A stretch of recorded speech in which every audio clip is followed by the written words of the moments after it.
Hello students, आज हम करेंगे प्रतिशत के न्यूमेरिकल। प्रतिशत होता क्या है, कैसे निकालते हैं, इसके हमने पहले एक वीडियो की है, उसमें आप ध्यान से देख सकते हैं। अब हम करेंगे इसके न्यूमेरिकल। सबसे पहले प्रतिशत का मतलब क्या होता है, परसेंटेज। इसका सिंबल होता है आपका ये। इसका मतलब होता है कोई संख्या 100 में से कितनी है, प्रतिशत मतलब 100 में से 100 में से कोई संख्या कितनी है वो आपका प्रतिशत कहलाता है। जिस तरह हम न्यूमेरिकल लेते हैं 25 का 4% कितना होता है,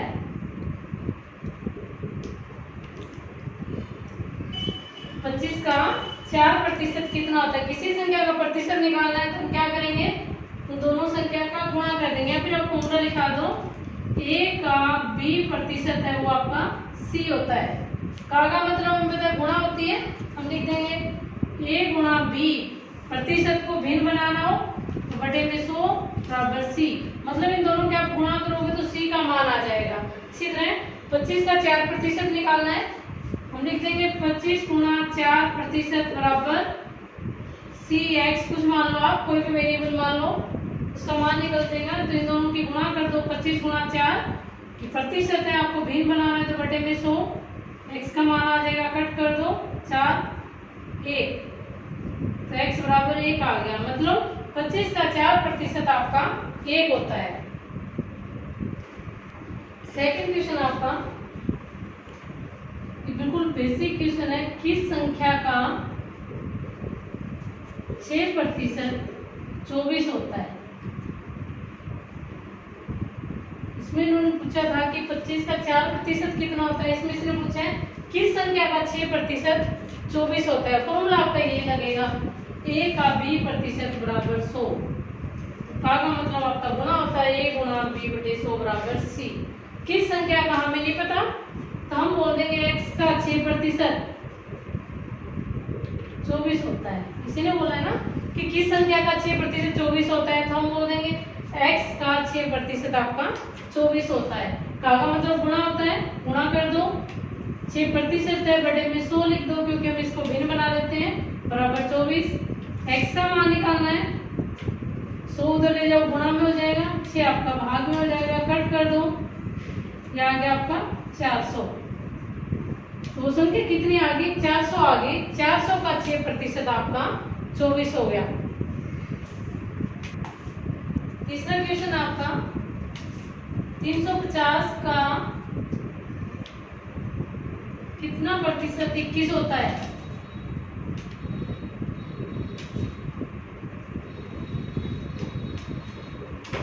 पहला क्वेश्चन था 25 का 4% कितना होता है, दूसरा था किस संख्या का 6% 24 होता है। तीसरा क्वेश्चन आपका 350 का कितना प्रतिशत 21 होता है।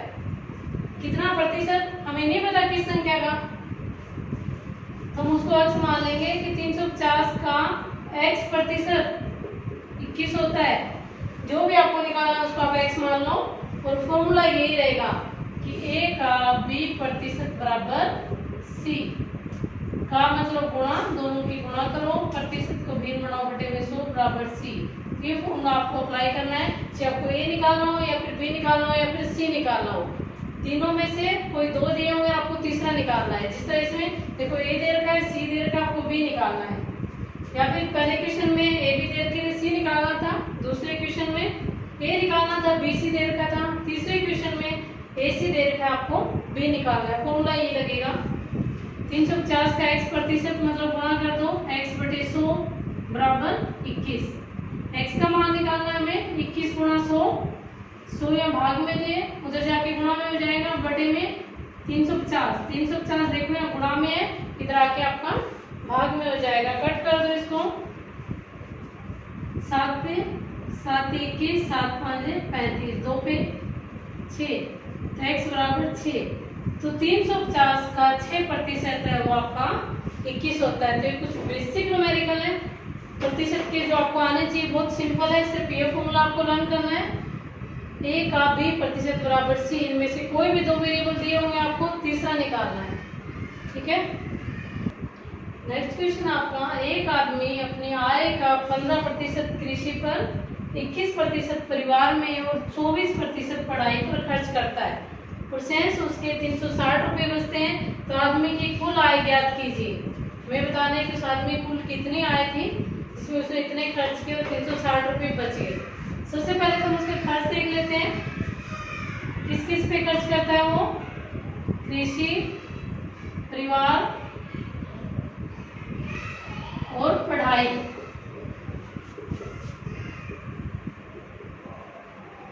तो टोटल उसका खर्च कितना हो गया, 15% प्लस 21% प्लस 24%। तीनों को ऐड करो, कितना आ गया, 5 1 6 4 10 6, 60%। मतलब उसका 60% खर्च हो जाता है। कुल उसका खर्च कितना हो गया, 60%। बचत कितनी है उसकी, पूरे की 360 रुपये बचते हैं उसके, 360 रुपये उसकी बचत होगी। उसकी कुल आय कितनी है, मैंने बोला था जो भी आपको निकालना वो मैं नहीं पता था, आप उसको x मान लीजिए। हम मान लेते हैं उसकी कुल आय कितनी है, x है। तो खर्च कितना हुआ, x का 60% हुआ खर्च। कुल खर्च हम निकालेंगे तो आ जाएगा 60 गुणा x बटे 100, 60x बटे 100। x उसकी टोटल आय थी, खर्च करता है 60%। कुल खर्च कितना हुआ, x गुणा 60%, तो x गुणा 60 बटे 100, तो 60x बटे 100 आ गया आपका। बचत है उसकी 360। हम इन तीनों को इक्वल रख देते हैं क्योंकि हमें पता है कि कुल आय किसके बराबर होगी, कुल खर्च प्लस बचत इसके बराबर ही होगी कि टोटल उसकी आय कितनी है, उसने खर्च कितना किया प्लस उसकी बचत कितनी है। कुल आय मानो उसकी x थी, हमने माना कुल खर्च किया उसने 60x बटे 100 प्लस बचत है उसकी 360। अब हम क्या करेंगे, एलसीएम ले लो आप, तो यहाँ आ जाएगा 60x प्लस 360 बटे 1, 100 से गुणा करोगे 36,000 आ गया आपका बराबर है x। 100 को उधर ले आओ, 100x बराबर 60x प्लस 36,000। 60x को भी इधर ले आओ, x वाले आपके एक साइड में हो जाएंगे। 36,000, 100 में से 60 गए आपके 40x बच गए, क्या आपका 36,000। x का मान निकालना है तो x बराबर हो जाएगा 36,000 बटे में 40। कट कर दो, 0 से 0, 9 चौक 36, 900। x का मान कितना आ गया आपका, 900 आ गया। तो उसकी कुल आय कितनी थी, 900 रुपए थी, जिसमें से 60% वो खर्च करता था और 360 उसके बच जाते थे। 60% कितने हुए, 900 का 60% निकाल लो आप, 900 गुणा 60 बटे 100, कट कर दो, 9 से 54, 540। तो 900 में से 540 को खर्च कर देता था, 360 उसके बच जाते थे। आप इन दोनों को टोटल करोगे तो आपको 900 ही आएंगे। आपका नेक्स्ट क्वेश्चन है, 10 किलोग्राम जिंक और 15 किलोग्राम तांबे से बने मिश्र धातु ब्रास में तांबे और जिंक की प्रतिशत मात्रा ज्ञात करो। मतलब तांबा और जिंक इस मिश्र धातु ब्रास में कितना है आपको ज्ञात करना है। सबसे पहले जिंक कितना दे रखा आपको, जिंक की मात्रा है 10 किलोग्राम और तांबे की मात्रा है आपकी 15 किलोग्राम। दोनों का अनुपात कितना है, टोटल करें तो जिंक प्लस तांबे की मात्रा,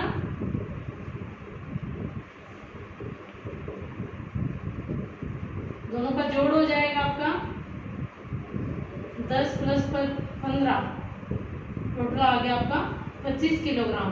अब हमें अगर मात्रा बतानी है, टोटल आपकी मेटल है 25 किलोग्राम, इसमें आपकी जिंक कितनी प्रतिशत है और तांबा कितना प्रतिशत है। किलोग्राम में तो दे रखा है, प्रतिशत में बताना है। जिंक की प्रतिशत मात्रा,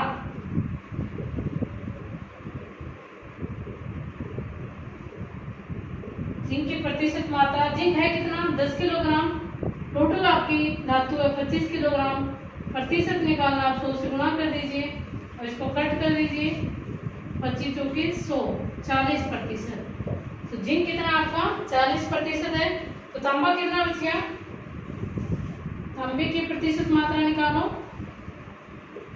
तांबा कितना आपका 15 किलोग्राम बटे 25 गुना 100। 100 क्यों क्या है, क्योंकि प्रतिशत मात्रा निकालने, इसलिए हमने 100 से गुणा किया है। 5 दिए 15, 5 5 25, कट कर दो 20, 60। तो आपकी तांबे की मात्रा आ गई 60% और जिंक की मात्रा आ गई 40%। टोटल आपका 100% होता है। नेक्स्ट क्वेश्चन आपका, एक टैंक में दूध तथा पानी का मिश्रण 20 लीटर है। कोई टैंक है, उसमें दूध और पानी दोनों मिला रखे हैं और 20 लीटर है। मिश्रण में पानी की मात्रा 10% है। जब पानी कितना है 10%, तो आपका दूध कितना हो गया 90%। मिश्रण में पानी की मात्रा 28% करने के लिए कितने पानी की आवश्यकता होगी। मान लो ऑलरेडी 10% तो उसमें पानी है, हमें 28% करना है, तो उसके लिए आपको कितने पानी की आवश्यकता पड़ेगी। सबसे पहले दूध प्लस पानी का मिश्रण कितना लीटर है, 20 लीटर है आपका। तो अकेला पानी की मात्रा कितनी है मिश्रण में,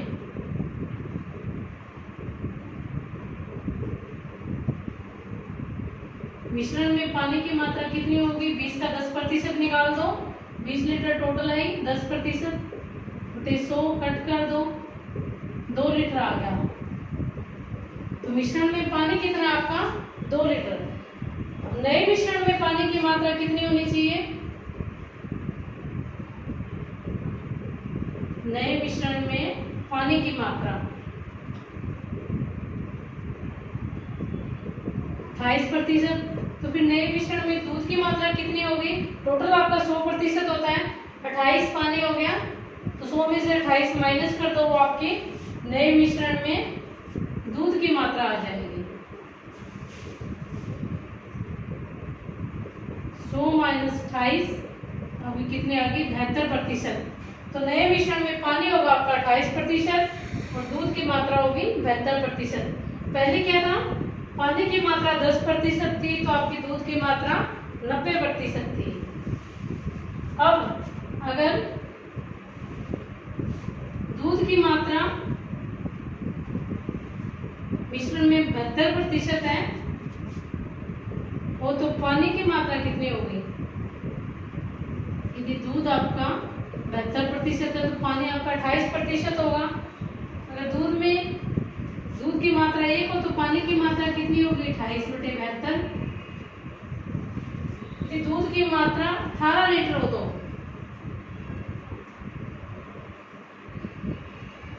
पहले क्या था 2 लीटर पानी था तो 18 लीटर दूध था आपका।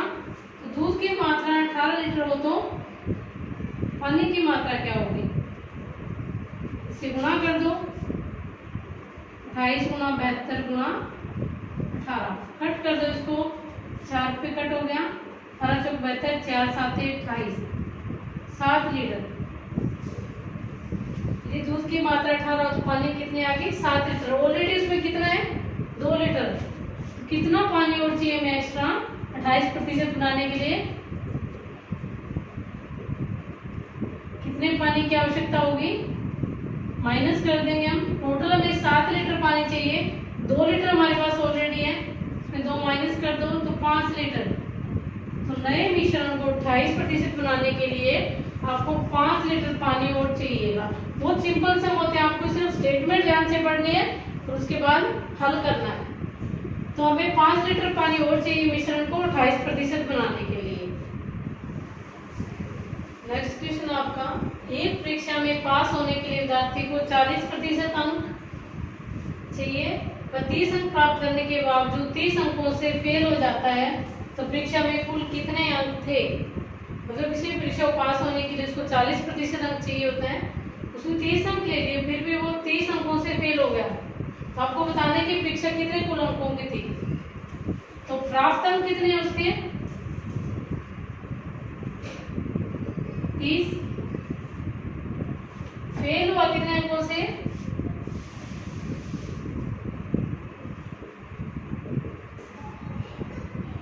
फेल हो गया तो कितने अंक थे उसके 30, कुल कितने अंक हो गए पास होने के लिए पास होने के लिए उसके कुल कितने अंक हो गए 30, तो उसने लिए थे 30 और चाहिए थे मतलब 60 अंक। 60 अंक आते तो वो पास होता। तो परीक्षक कितने कुल अंक के थे मान लेते हैं हम, मानव परीक्षक के कुल अंक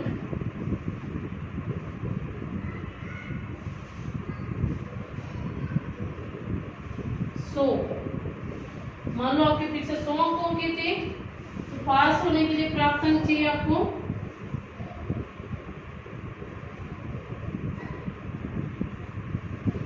क्वेश्चन में बोल रखा है कि 40% चाहिए। पास होने के लिए उसको 40% चाहिए। अगर पास की मात्रा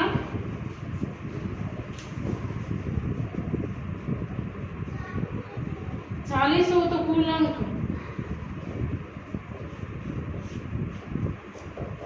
यदि 40 में से पास होता है तो परीक्षा कितने कुल अंकों की है 100 की। यदि पास की मात्रा 1 हो तो कुल अंक कितने होंगे 100/40।